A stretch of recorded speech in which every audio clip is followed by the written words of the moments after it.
If I were to ask you who's the person that's in control over crypto and who's been making all the decisions and who's been the most stupid or best at doing all that, who would you say?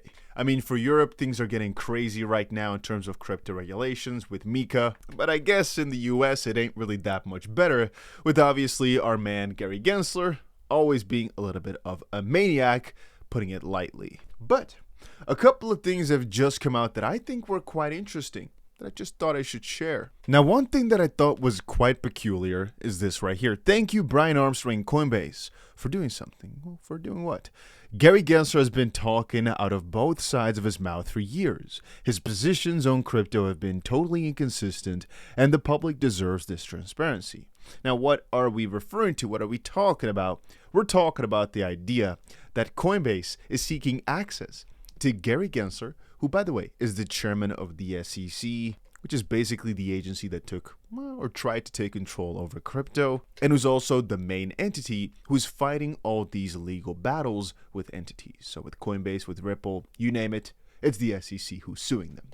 And so it's kind of funny that now a crypto exchange is saying, you know what? There are so many inconsistencies in your story. So many things are odd.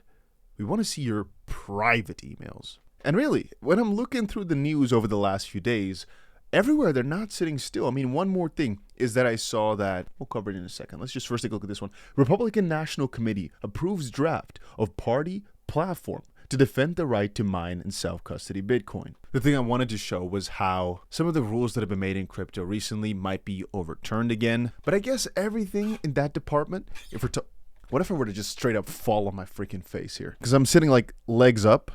No, but on a serious note, with regards to the election, things for crypto could really change drastically in a very short amount of time. And trust me when I say that there's going to be a whole lot of havoc if, and again, it's a little bit of an if, but if Trump gets elected, I do believe, though, that it will be the more bullish case for crypto. I think if Biden comes along again, it'll just stay neutral. I don't think it's going to have too much of an effect. I've seen some people say, no, it's going to be so bearish, it will be so bad. But I don't really believe that story. But anyway, here was that one thing that I just wanted to show. The U.S. House may vote to overturn Biden's SAB 121 veto. But I think this, what I'm about to show you here, is way more important. And we've covered it partially in the previous video, but I want to let you guys see the actual video for yourself, the actual content, and why I keep saying that all these rules that these regulators are putting up ultimately don't matter. It's all a charade. They're trying to make you fearful, but ultimately they cannot stop crypto. Just last week, a district court in the Northern District of Illinois entered summary judgment in favor of the CFTC in a case involving fraud by an unregistered entity that promised steady returns in digital asset commodities such as Bitcoin and Ether. In its decision, the court reaffirmed that both Bitcoin and Ether are commodities under the Commodity Exchange Act. And if you saw that just now, you'll know that if you look back, there are videos of some of these regulators saying, oh, Ethereum might actually be a security. And people took that up in a scary fashion. But then you look at this and realize, you know what? They can't stop it. These things are all, talking here about the ETFs, for example, they're all going to be approved. It's just a matter of time. If there's demand for it, it will happen. And oh boy, has there been demand, because people just don't trust the traditional system all the way. I mean, Warren Buffett said something kind of funny. He says he could end the United States' entire deficit problem in like 5 minutes. You know how? You just pass a law that says anytime there's a deficit of more than 3% of the GDP, all sitting members of Congress are ineligible for re-election. Because at that point, the probability of this happening is roughly zero. A matter of fact, actually, a little bit later, I guess, after I had that article, apparently the House actually passed the FIT 21, the Future Innovation of Tech or whatever, basically just to try and clear up more and more regarding to crypto. But anyway, like I was saying, the ETFs are coming hard, and I know that people must be wondering, okay, so what's next? Ethereum ETFs, we all know it. Obviously, we want to see that go hand in hand with more and more money into the Bitcoin ETFs, but Ethereum ETFs are probably coming next. What's after that? Well, here's an interesting video on what supposedly should come afterwards. And I think that some of you guys are not going to like it. I'll just put that straightforward. Anyway, if you're not done it yet, make sure you press that like button. Let's take a look. There's been a lot of talks about, in addition to Solana ETFs, XRP ETFs. Are you guys looking into that at all? I think in order to bring an ETF to market, you have to have like a few different stakeholders on board. You have to have, the regulator obviously has to approve the underlying asset. The issuer has to have conviction that the asset's a good investment. You have to have counterparties like exchanges, market makers, custodians who also rally behind the asset. And then you have to be able to find customers who want to buy it. So when we think about Solana, we've got all of those buckets. When we think about XRP, we're missing a few of them: internal conviction and customer demand. So I'd say that one is less likely. And the reason I said some of you guys are not gonna like it is because of the XRP narrative. I personally see it as quite a positive thing though, because we all know it's just a game. It's just about, is the demand there? If there is, it'll come, regardless of what Gensler or the SEC might think. So if people are worried about, but this and that, XRP for the most part has been cleared. Solana hasn't, but if the demand is there, it'll come. So I'm never really worried about, this lawsuit there, this lawsuit here. All these people will turn around with time if there's enough incentive. And BlackRock has been pushing it, which is a good incentive for people to turn around. And again, that's why I said at the start, if Trump, for example, chooses the crypto side, he's going to be the man of crypto to get votes that way. That's another incentive for people to be like, you know what? We also support crypto. It's all a game at the end of the day. Anyway, today has been a really interesting day for Jerome Powell and his statements as well. I've been looking through, he's been sharing a lot of questioning news, mostly of, it's not stable, we can't do this, we can't do that. But I've got another clip. I know, tons of videos today, but it's worth a watch. But this committee has done some good bipartisan work on the digital assets market structure bill and stablecoins. It's a place where I have hope that we're going to see some action in this Congress.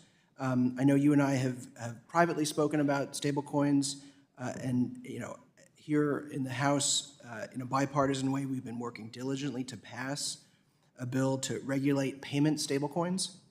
This committee voted in favor of the legislation in a bipartisan way last year, and there have been numerous calls from this committee to you and to the Fed asking that you prioritize working with Congress to help push this legislation forward. We've enjoyed our conversations with staff as well. Can you commit to directing your staff to finalize and support passage of stablecoin legislation this year?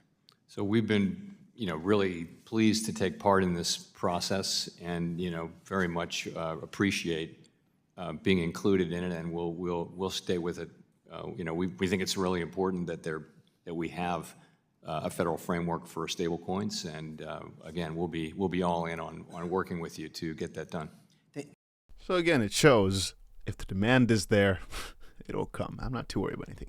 And again, if you're wondering, time frame wise, it seems as if Ethereum ETFs are really going to start trading within 4 or 5 or 6 days, like a week from now.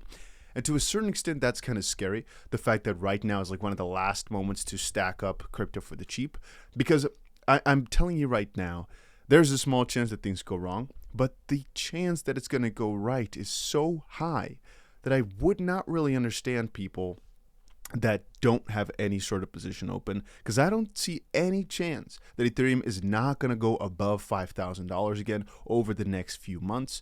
Yes, it might get dark in the midst, but I believe it's all manipulation.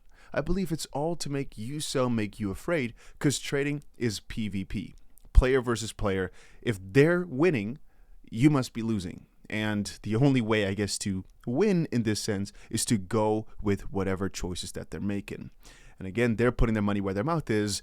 They are trying to open up all these offices, get the ETF out there, etc., because they understand people will be trading it, and because it will stick around, and the intrinsic demand, like we saw, not intrinsic, I should say demand, like I just showed you in the previous video, the only reason they want to make these ETFs is because they know there's something in it. You might say, well, just because they want to trade it, they can make ETFs, not because they really think it's going to go up. But kind of extrapolate that for a little second.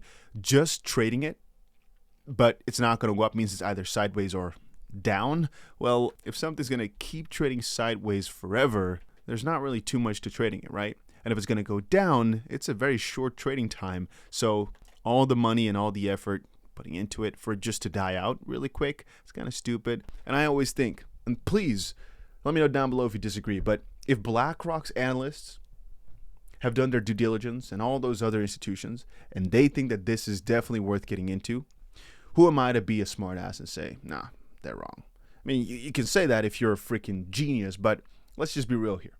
Some one person sitting there behind his computer thinking, nah, BlackRock's probably wrong on this one.